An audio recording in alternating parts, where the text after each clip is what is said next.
ए सानू, तिला फोन लाव. हा काय येईल किती? मी जेवणाला अजून वेळ आहे ना. तुला सांगितलं ना तेवढं काम करत जा. गपगुमानं लाव म्हणलं की फोन लावायचा. करते.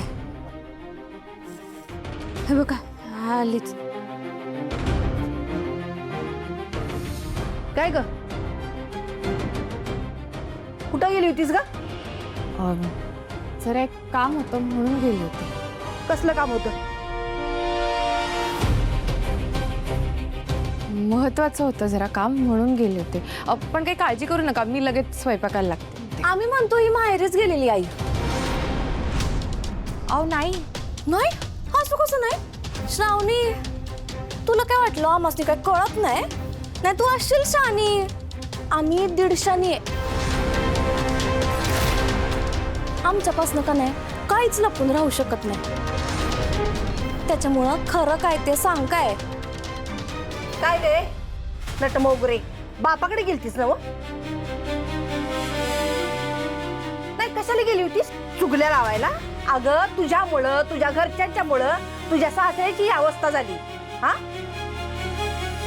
त्याला घरात बसायची येळ आली, तोंड दाखवायला जागा नाही त्यासनी. आणि तू मात्र खुशाल घरच्यांना भेटायला गेली होतीस.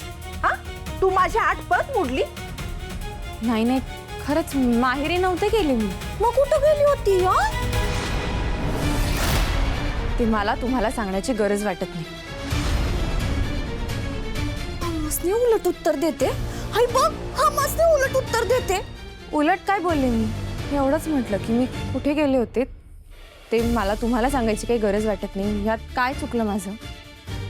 गरज आहे, कारण तू का नाही सून आहेस ना या घरची.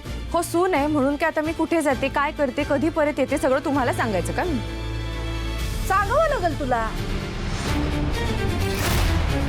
माझ्या अटीनुसार या घरची मान मर्यादा ठेवायचं काम तुझं आहे ना? हा, माझ्या अटीनुसार या घरची मान मर्यादा सून म्हणून तुला ठेवावीच लागल. आणि या घरच्या सुना सासूला सांगितल्या बगर कुठं बी जात नाहीत. कारभारने तुम्ही गप्प बसा, अजिबात मध्ये पडू नका. आई, आम्ही म्हणतो ह्या पोरीचा शहाणपणा का नाही दिवसेंदिवस वाढतच चाललाय.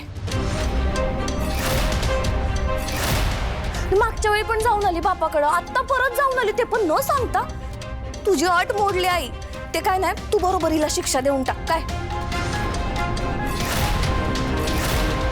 नाही तर घरात हाकलूनच देणार डायरेक्ट बाहेर. त्याशिवाय सुधारणार नाही ही पोरगी, म्हणतोय आई. माझी सून म्हणायची लय हाऊस होती नाही ना? ती हाऊस तरी मागू दे की हिची. आणि काय गे, तुला मी शेवटचं सांगतोय, मला सांगितलं बघा कधी बी कुठं बी बाहेर जायचं नाही. आता काय टाइमपास करत इथंच उभं राहायचंय का? जा स्वयंपाक बघ दुपारचा.